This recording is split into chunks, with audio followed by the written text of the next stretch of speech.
Hello, I'm Grant with Grant's Game Rex. Welcome to my monthly video on the best board games coming to retail. This is July 2025. As I am every month, I'm in touch with a bunch of publishers, like, 400 or something on my spreadsheet that I am in touch with to bring you this information. I do not include games in this video unless they have been confirmed by the publisher to be releasing this month. So all of this is coming. They say it's coming out this month. I'm putting it on here. But as always, there's more games than I can include. There's oftentimes more games. I try to include about 25 different games in this video, and there's usually more than that are coming out each month. If you're interested in the other things coming to retail, you can check out my Patreon, patreon.com/GrantsGameRex. I feel like July, August, September are always some of the busiest retail months of the year, partly because GenCon is, at the beginning of August, and a lot of people release games there, and then they hit retail stores right afterwards. Well, GenCon this year starts on July 31st. It's an early GenCon, so we've got a few games that maybe are coming out earlier than anticipated because they're sneaking in at the end of the month. So I've got 25 games for you here this month. I hope you find something that you like. I always try to bring a bunch of different styles of games to this so everybody can find something that they're interested in. Thanks for being here, everybody.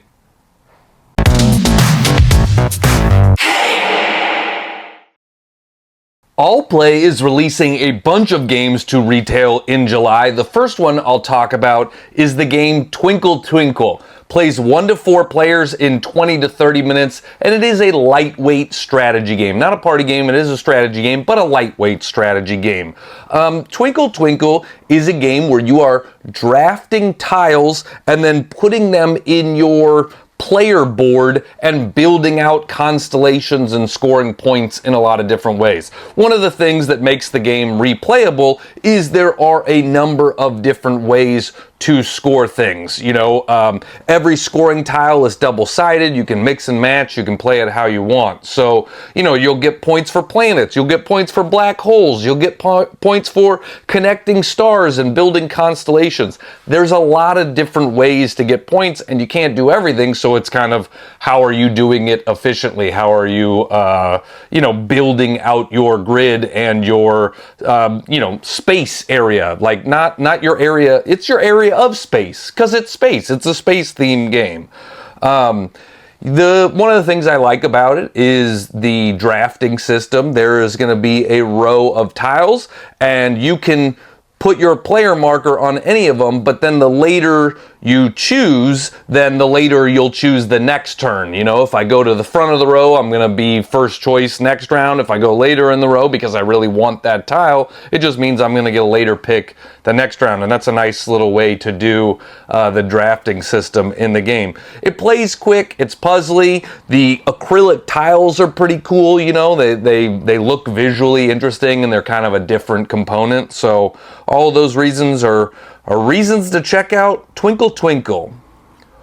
Allplay is also releasing the game Terrible Quest, and this is not Terrible terrible. This is TEAR, because you are literally going to be tearing pieces of paper. And I know gamers hear that and they go, oh God, no, I'm going to be tearing stuff? Yes, you're going to be destroying components in this game, so get used to it. Terrible Quest plays 1 to 50 players in about 10 minutes, and it is a lightweight game. I played this one once. It is kind of akin to a party game because it is quick and it's silly and it plays a lot of players. I don't know that they define it as a party game, but I think I would call it a party game. And it really is 10 minutes because you play 3 rounds and each round has a 2-minute timer and then plus scoring and stuff. So it really is very quick.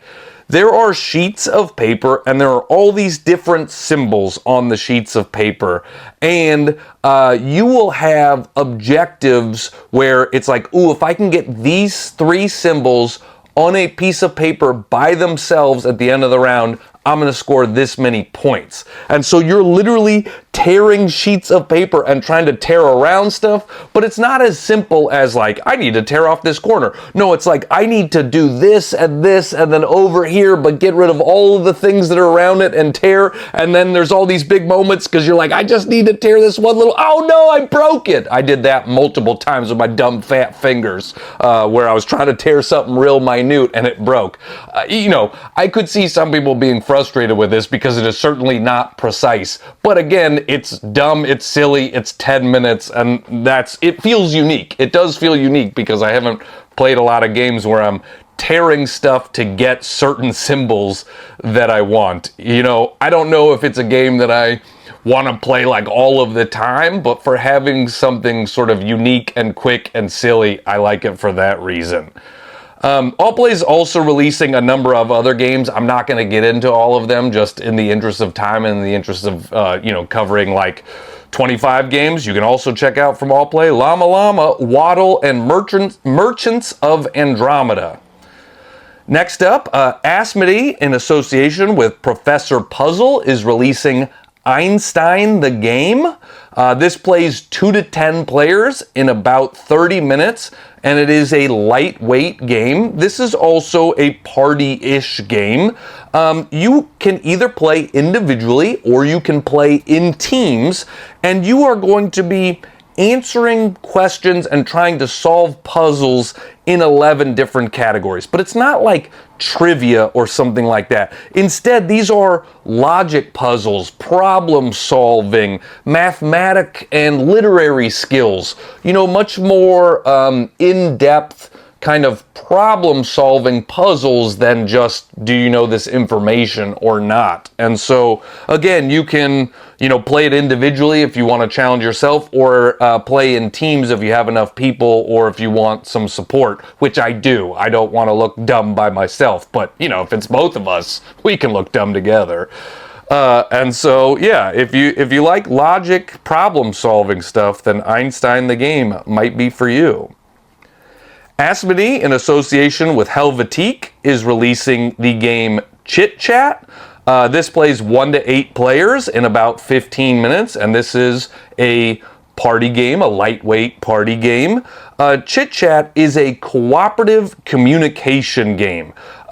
Every card will have a question on it, and all of the answers in the game are numbers. The answer to every card is a number. And questions might be things like, according to the official website, how many windows are there in the White House? Or on average, how many words can a person read in 1 minute?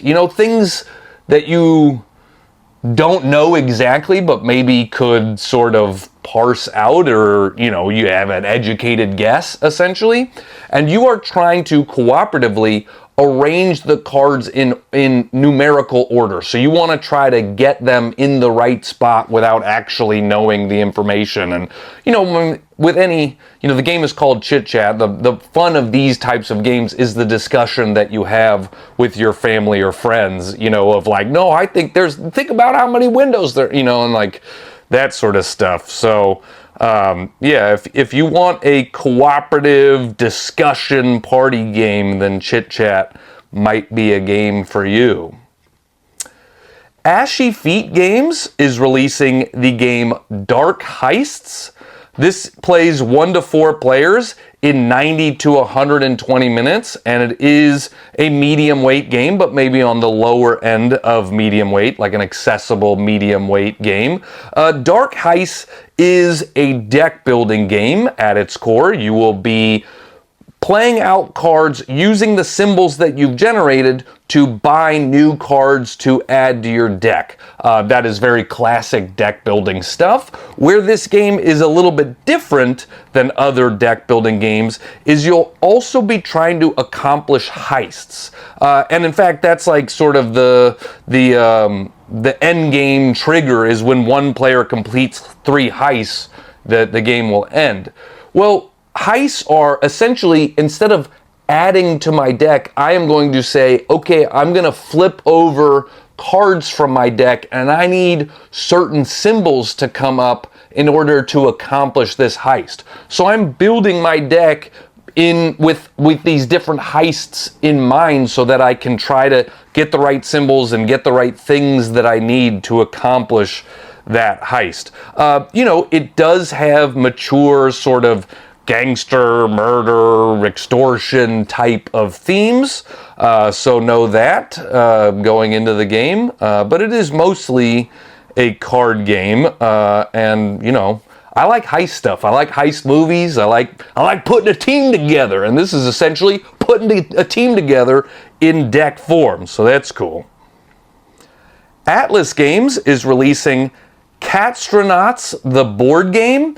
So there was a little tin box game called Catstronauts a few years ago. This is not related to that. This is a separate thing. Catstronauts are cat astronauts, something we all need in our life. We've seen dog astronauts. Rest in peace, Laika. The Russian dog that went into space, Laika. But I don't know that we've had too many cats in space, I don't think, except for one of the weirdest Saturday Night Live sketches you will ever see. I'm really going off on tangents this month. Look this up on YouTube. Oh, my little kitty cat. I'm just a little kitty cat. It's one of the weirdest Saturday Night Live sketches you'll ever see, but boy, is it dumb and funny. So, Catstronauts, the board game, plays 1 to 4 players in about 30 minutes, and it is, a lighter weight strategy game, maybe on the edge of medium weight strategy game. This is a cooperative game, so if you're looking for cooperative games, this is one of your options this month. You are playing as different cats on a spaceship, and you win as a team by completing your core mission, which is to bring all of the space station's new modules online, boot up the system, and launch the re-entry pod before the power level drops to 0. You're going to be moving around the space station. You're going to be assembling modules as they arrive. You're going to encounter side missions that, can make your core mission take extra time, because now all of a sudden you got this tangent and you got to go off on this side mission. But it's all going to be about teamwork and communication and figuring out how to overcome the difficulties in the game. If you like a puzzly game, a cooperative game, then you might like Catstronauts, the board game. Big Potato Games is releasing a couple of party games this month. I feel like Big Potato Games is known these days for accessible party games that have big physical table elements to them. So first up, I'll talk about That's Totally You. Plays 2 to 8 players in 15 minutes, and it is a lightweight party game. So in the game, there is this contraption on the table, and you're going to be pressing a button behind sort of your privacy screen, and it's going to flip these hands. And you want, as a team, the hands to both be pointed at the same person. This is a team-based game where there will be 2 people on a team, and hopefully you have multiple teams. And essentially, you have to answer a question. Which one of us is most likely to be on the TV show Survivor? Or, something. Which of us is going to be the best at drawing in the lines? And then, on the count of 3, you press a button, and the hands flip to either opposite people, the same person. If you flip to the same person, you get a point as a team, and then you keep playing. And so, it's kind of a get to know you party game, but with this sort of central hand flip. I mean, this is fun to do, and it's fun to watch. It's fun to see those hands flip around. So that's the central conceit of the game, those hands flipping around. And then, leads to discussion of oh, really? You think I'd be good at that? Why do you think that? That sort of thing. As I mentioned, Big Potato is good at these sort of big physical element type of games. And the next game I'll talk about is Don't Fall For It. Plays in 20 minutes, 2 to 10 players, and it is a party game as well. And this is got a big tower that's sort of similar to Kerplunk, the old game Kerplunk, where you're pulling out sticks and marbles are dropping down. In this one, you have a bunch of colored sort of, the doctor thing where you go like and press it down. I don't know what those are called. The wood things. And you put them across the tower. My vocabulary is killing it this month. The wood things. You know, the tongue sticky outy things. And then there's a bunch of cubes in the tower. It is a trivia game at its core. Every trivia card is on the table, and there are a number of right answers and a number of wrong answers, and they are covered up with these, blockers. And you're trying to find the right answers on the trivia card and avoid the wrong answers. And so when a question comes up, you will pull something off being like, I think that one's right. Boom, it's right. Nothing happens. If it's wrong, you have to pull one of the sticky things out of the tower and some cubes are going to fall out, and you don't want cubes. Cubes are bad. Cubes make you lose the game. And so, at the end of the game, when enough cubes fall out, whoever has the least cubes in front of them are going to win. So, it is a trivia game, but kind of a fun, unique twist and a physical element as part of the trivia game. Bitewing Games is releasing the game Orbit. This plays 2 to 4 players in 30 to 60 minutes, and it is a lightweight or a lighter to medium weight strategy game, but kind of bordering that light to medium weight, an accessible strategy game. Bitewing is releasing 3 games this month, all on space theme, and they're all designed by Reiner Knizia. It's their Cosmic Silos trilogy. This is the only one you're getting in this video because the other 2 are re-implementations of other games put into a space theme, so they will be in my new editions video, so that'll come out in like a week if you want to check that out. But this is an original game. This is the one original sort of never been seen before game in the series. As it is a cosmic silos trilogy, you might imagine that this is set in space. It is the 24th century, and galactic tourists are racing to visit all the planets of the Silo system. There's a big board, and there are a bunch of different orbits on the board, and those are colored different colors. And you're going to be playing cards from your hand and then using the actions of the cards.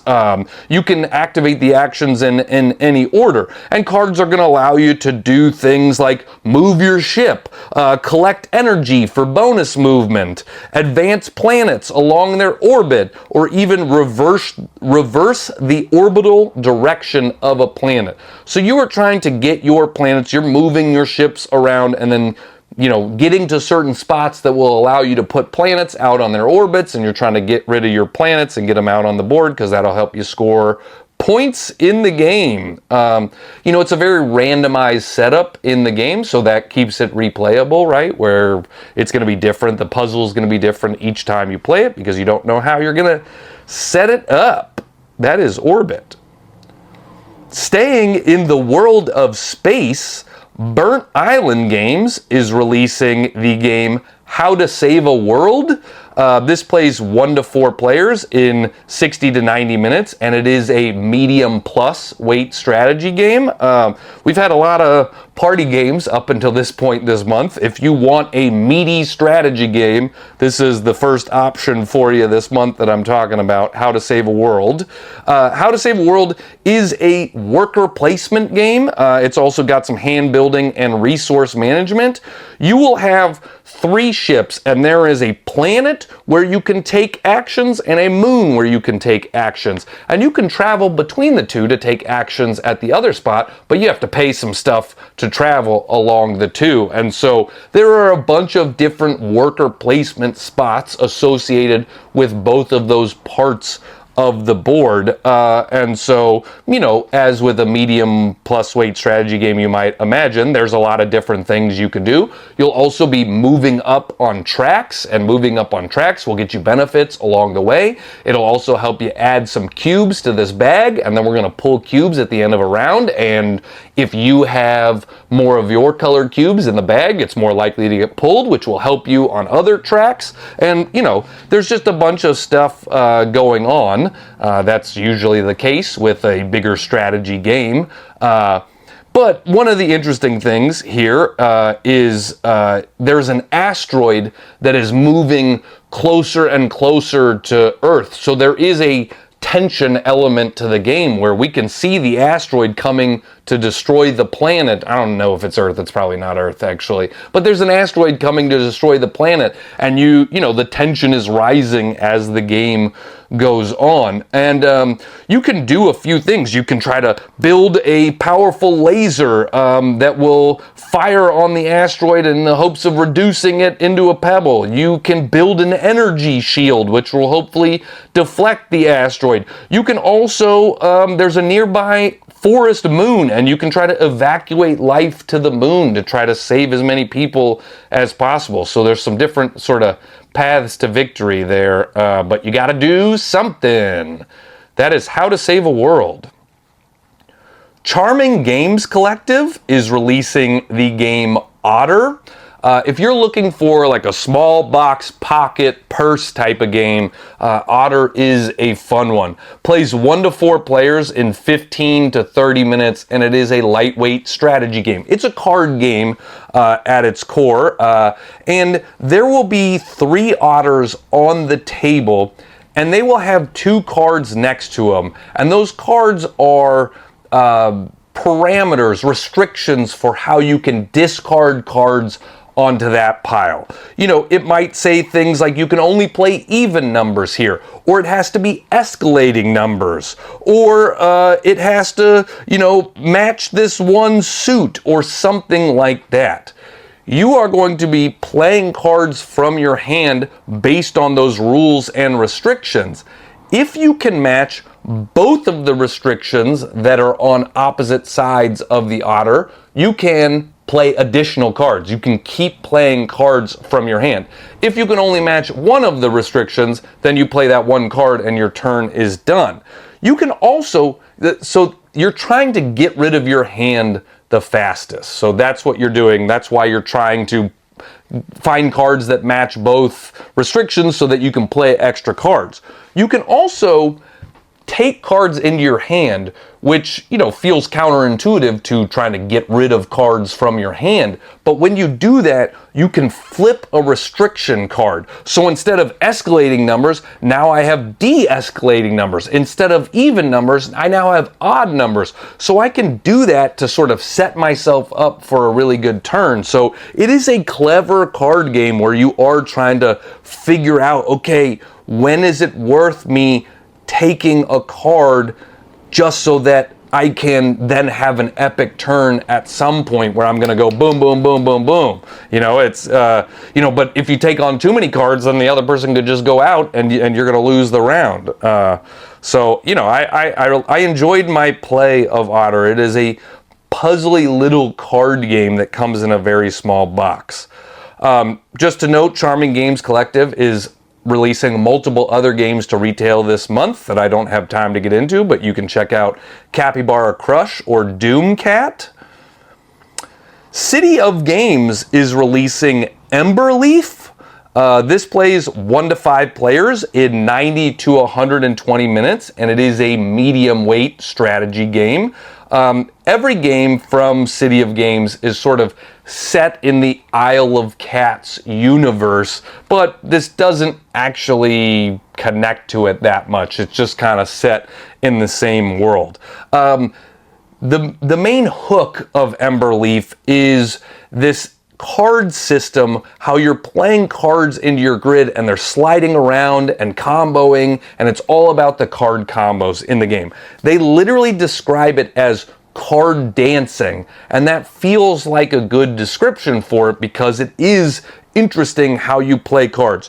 You're going to be playing cards down, and they will get you sometimes abilities that are ongoing, sometimes one-time special abilities, but then there are cards that also you get to unlock an ability when you slide a card. And so if your grid is, I believe it's 3 by 2, you've got 6 spots to place cards, and it starts as a 3 by 2, but you can unlock some additional spots. So that's where you go. It can become a 4 by 2, but you don't get cards back into your hand until you slide them off of the board. And then they come right back in your hand and can be played again. And so it's about getting cards in the spots where you need them. It's about comboing cards together, sliding cards so you can get the special ability. It's just an interesting puzzle and a dance of how you are comboing your cards together, how you're sliding things around, how you're getting stuff back in your hand by sliding them off of your board. That is the coolest part of the game for sure. Emberleaf also has, there is a tile laying aspect, a moving around. What I'm describing with the cards you're playing is in your own personal player board, but there's also a central player area too where you are doing some tile laying, tile building. You're moving around the board into these different clearings. When you build a tile, it might come off of your own personal board and then unlock a new space where you can play a card or unlock new abilities or new symbols that were like, you might have a card that says like, you get to get a wood for every wood that's showing. Well, if I build this tile, boom, now I got 2 more wood icons showing. And so you are going to do some stuff on a central board, the tile placement, tile laying aspect of it. And then, one of the fun things about building some of those tiles is the engine building aspect that comes to it. Oh, now my personal board, now my grid is stronger and stuff. It's also got great artwork in it, and I like the look of Emberleaf as well, but I'm excited to try out that card dance that they talk about. Darrington Press is releasing the game Solar Gardens. This plays 2 to 5 players in 30 to 45 minutes, and it is a lighter weight strategy game. One of the cool things about Solar Garden is just the production. It is a fully sustainable game, made all of sustainable resources, and they are part of a program where every game sold plants a tree. And so if you want to support environmental causes, then Solar Gardens is a way to do that as well and get some trees planted. It is a tile drafting, tile laying game. You have your own personal board, a 4x4 grid, and so the game plays pretty quick. You have 16 turns and that's it. I like the tile drafting system.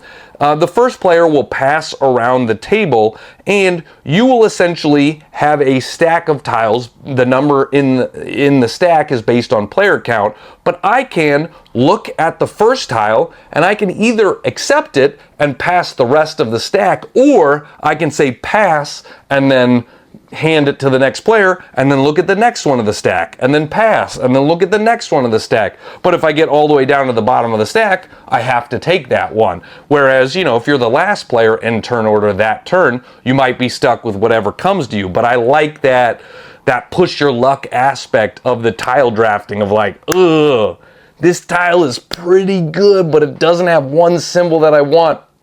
Will I get that later in the pile? Let's see. Let's flip it over, And then it becomes a real puzzle just in, there's a lot of different scoring options. It's like if you get enough solar panels in this row, you're going to score points. If you get enough wind turbines in this row, if you get matching symbols in this row, there's a ton of different ways to score and all these different ways to arrange your tile and ways to go for points. And so it is a puzzly little game on how you are putting stuff in your own player area and building out your garden on a rooftop. So yeah, if you like puzzly games that are still like easy to learn and quick to play, then you might like Solar Garden. Next up, Dead Alive Games is releasing Lunar Skyline. This plays 2 to 6 players in 15 to 30 minutes, and it is a lighter weight strategy card game. This is a trick-taking card game. I actually made a video for their crowdfunding campaign last year, and I really liked the game. It keeps feeling like, man, there's a lot of trick-taking games coming out. Surely they can't be that interesting. And then people keep finding ways to do new and interesting and unique and cool and fun stuff with trick-taking. I'm very impressed with people finding interesting ways to do trick-taking games. Lunar Skyline does a few things differently than trick-taking game. One, every card has 2 suits, and you only have to match one of the suits to play, you know, a card into the pile, into the trick. And then, like most trick-taking games, you know, it's the highest card of a matching suit wins the trick. You also have aces in your hand, these pilots, ace pilots. They can be either low or high, so you can choose whether you need them to lose or win a trick for you. And then, when you win a trick, you can essentially take the cards and keep one of them on the top, and you need to match a certain number of symbols. You basically bid at the start of the round how many tricks you're going to win of this symbol, and if you can do that, you get a bonus card, and the bonus card is going to get you extra ways to score points. I forget, they're like project cards or building cards or something like that. But I can take these extra cards, and now I have another way to score points in the game, and you play multiple different rounds. Oh, the other cool thing, if you short suit yourself and you literally can't play on one of the 2 suits that's out there, you can smuggle a card. You can essentially take a card out of your hand and it counts as winning a trick, which could be a good thing if you're trying to meet your bid, or could also be a bad thing if you have already met your bid. And so there's a lot of just different interesting layers to the strategy of the trick-taking game Lunar Skyline. I liked it a lot. If you like small box card games, trick-taking games, then I think you will like Lunar Skyline. Exploding Kittens is releasing a bunch of games to retail this month. I can't talk about all of them, but I'll talk about a couple of them. One is the game Giants Moving Tiny Furniture. This is a party game, plays 3 to 8 players in about 10 minutes. You will divide into teams, and an objective card will come up, and it's like, hey, you have to stack all this furniture in this way, and then you have to move it over to this other part of the table. And you are essentially bidding for which team can do it faster and in less turns, and then one team will concede and say, okay, try it. Well, the trick of moving the furniture is you can only use pinky fingers. And so you are literally using your pinky, and your teammate will be using their pinky to pick up this tiny couch and then move this tiny couch over to another part of the board. But maybe there's going to be chairs stacked on top of the tiny couch. And we're giants and we're moving tiny furniture. So, you know, it's a dexterity game, essentially, but certainly silly, certainly, you know, laughing as people fail and drop things and can't do it. And, you know, it is a fun theme of giants moving tiny furniture. Exploding Kittens is also releasing the game Coyote. This plays 3 to 8 players in about 10 minutes, and it is also a lightweight party game. One thing to note, this game was created by Tim Ferriss, who is the person who wrote the 4-Hour Workweek, Tools of Titans, and more. So if you know him from a totally separate world than board games, than party games, then maybe that's interesting to you, that this was created by somebody outside of the world. The way the game works is you are going to create a beat, you know, whatever the beat is that you are creating with the people you're playing it with, and then when it gets to your turn, you are going to have to do the action of the next card in the sequence. You put some cards down at the start of the game, and so it's like, boop, rock on, boop, rock on, and then, you know, it gets harder and harder. Boop, rock on, ballet, boop, rock on, and then people will laugh when you mess up, because everybody will mess up, and it gets harder and harder, and you add more cards, and the sequences get harder, and you can play cards to mess other people up and stuff like that. But, you know, if you like sort of big, physical, silly games, then you might like Coyote, and that's now stuck in my head. Boop, rock on.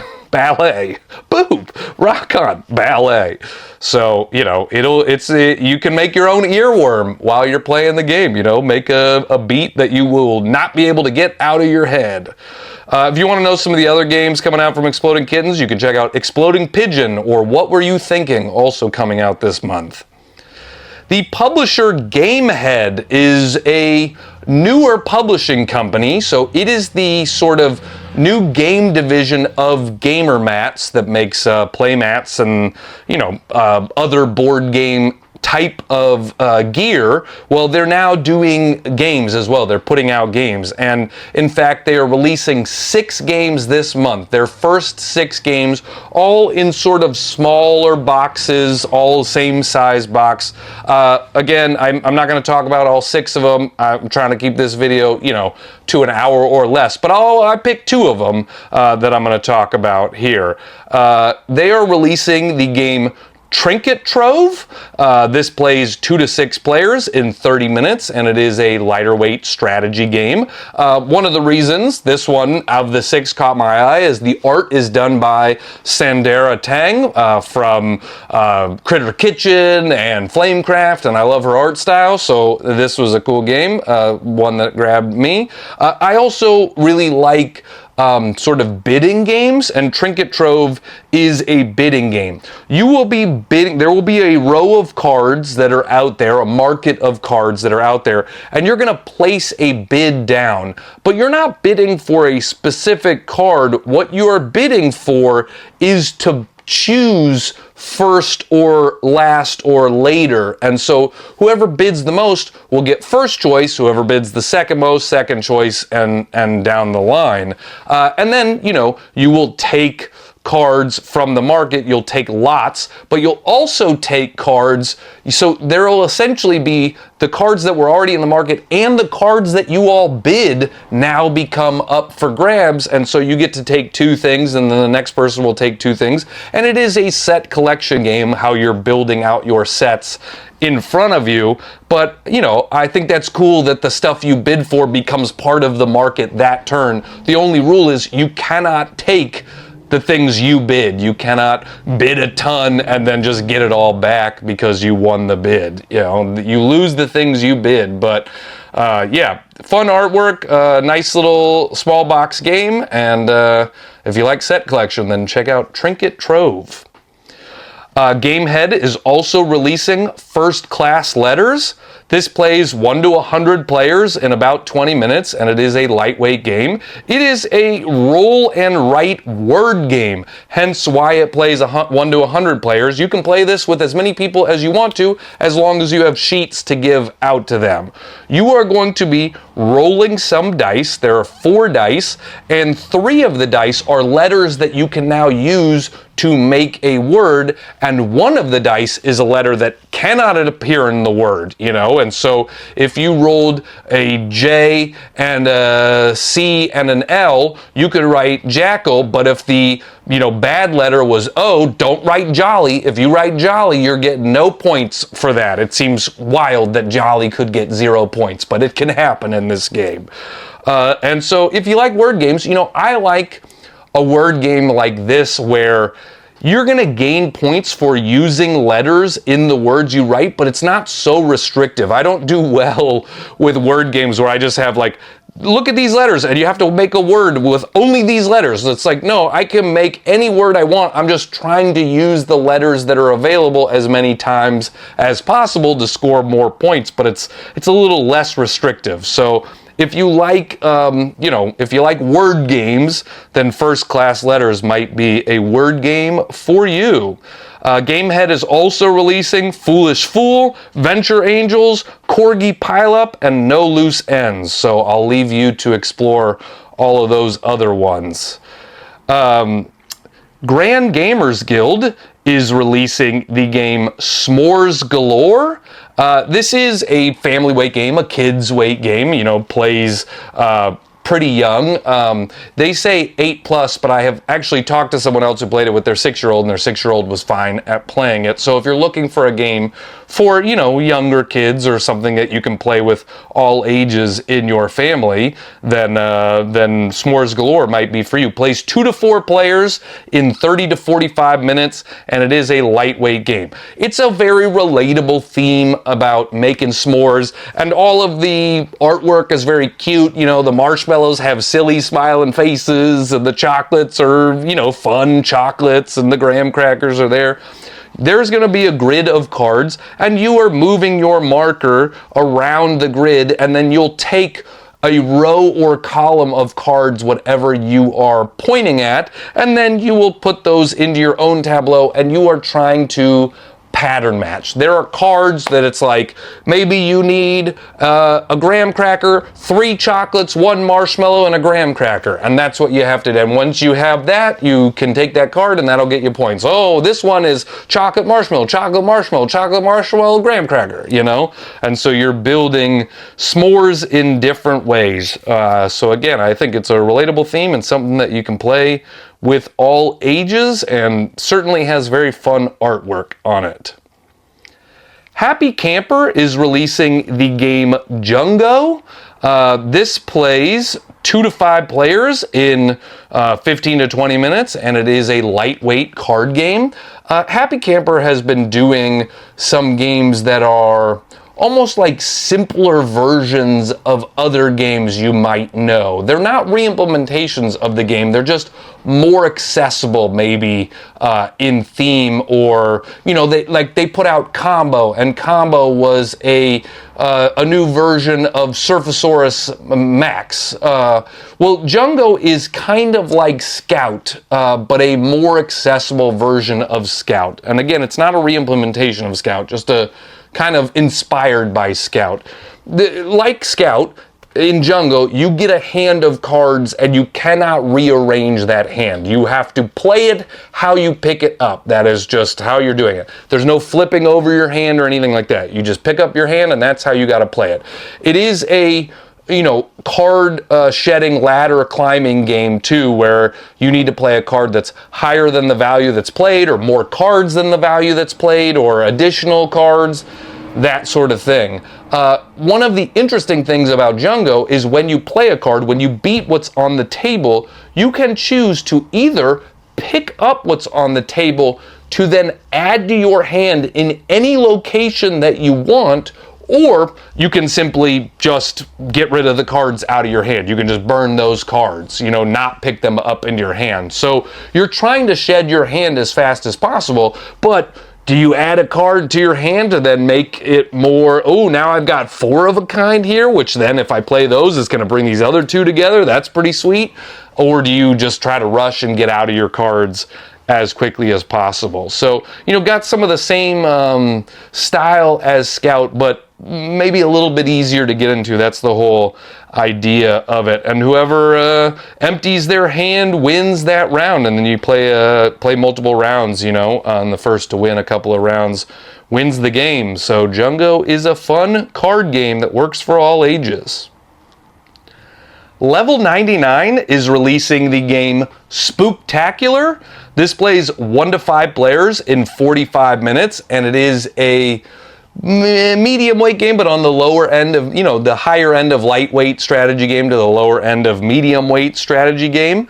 The idea of Spooktacular is you are movie monsters that are coming out of the screens at movie theaters and then trying to eat patrons in the movie theater. I love this theme, okay? You're a different monster and you're like, it's time to feed, baby, and you're causing chaos in the movie theater. You're moving around trying to devour moviegoers. The hook of the game is all of the monsters are asymmetric. They all play very differently, and there's a ton of different ones in the game. There are a lot of different monsters that you can play as, and they all have different play styles.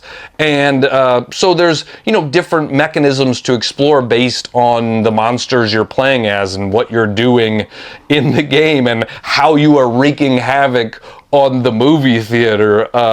And so, you know, Are all of the monsters exactly balanced? No, maybe not, but that's not the point of the game. It's just a silly, fun time, of just trying to devour people. The tone tells you not to take it too seriously, I think. And, so if you're somebody that's been wanting to try like an asymmetric game, but you don't want to start with Root or something like that, then Spooktacular is a much more accessible asymmetric game with a bunch of different play styles in it that has a fun, kooky, unique theme.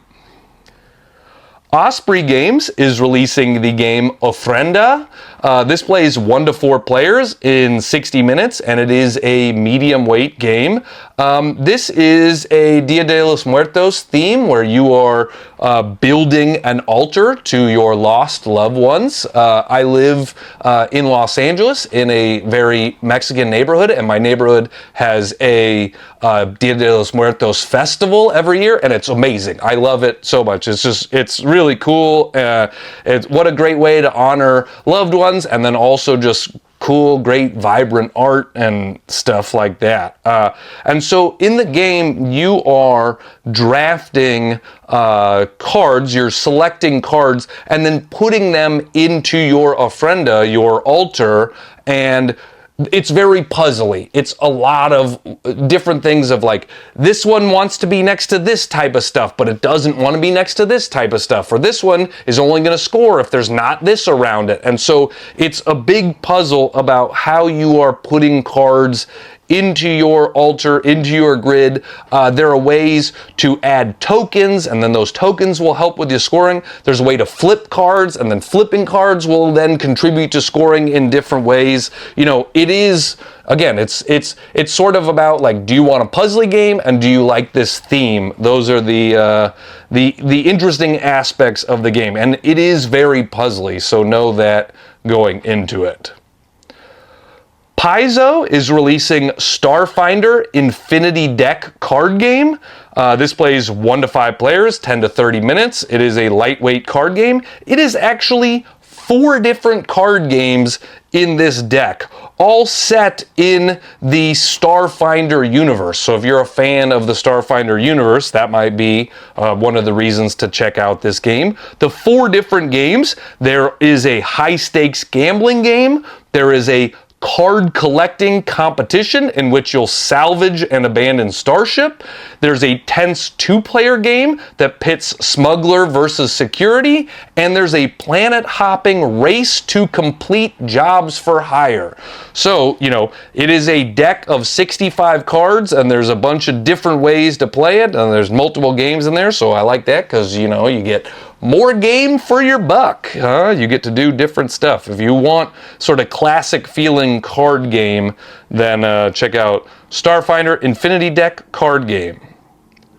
Snowbright Studios is releasing the game Insectarium. This plays 1 to 4 players in 30 to 45 minutes, and it is probably a lightweight strategy game, maybe on the upper end of lightweight strategy game. I made a video for Insectarium's crowdfunding campaign last year, and it was a game that really surprised me. I wasn't like expecting a ton from it. I was like, yeah, I've played some Snowbright games before. I'll check it out, thinking that it would be a nice little, and I liked it way more than I thought I was going to. You are building a grid. You have a 3x3 grid, and you are going to be drafting cards, and it's kind of like Cascadia style, where every card also has a token associated with it. So when you take a card, you're also taking that token, and then you have to add the card to one of your grid points.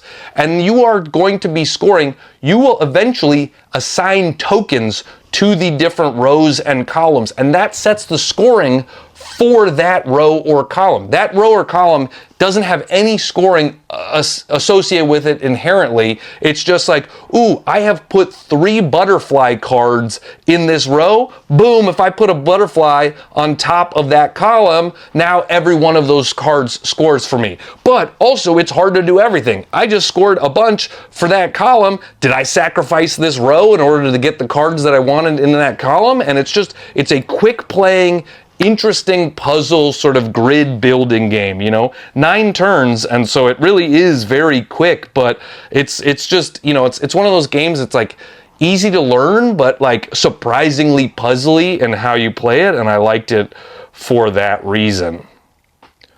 Weird Giraffe Games is releasing the game Logic and Lore. This plays 2 players only. It is a 2-player game, plays in about 30 minutes, and it is a lightweight strategy game, but on the upper end of lightweight strategy game. This is not a cooperative game. This is a 2-player competitive game, and it is a game of logic and problem solving. You will have like numbers in the middle, like 1 to 9, and then you are going to shuffle up your deck and put all these cards face down. And I am racing my opponent to get my cards rearranged in the right order from 1 to 9 before they can rearrange it from 1 to 9. And so on my turn, I'm going to just hold up 2 cards. I don't get to see them. I'm just holding it up for the other player to see. And then I go through this series of questions, and I'm going to say, like, are they aligned?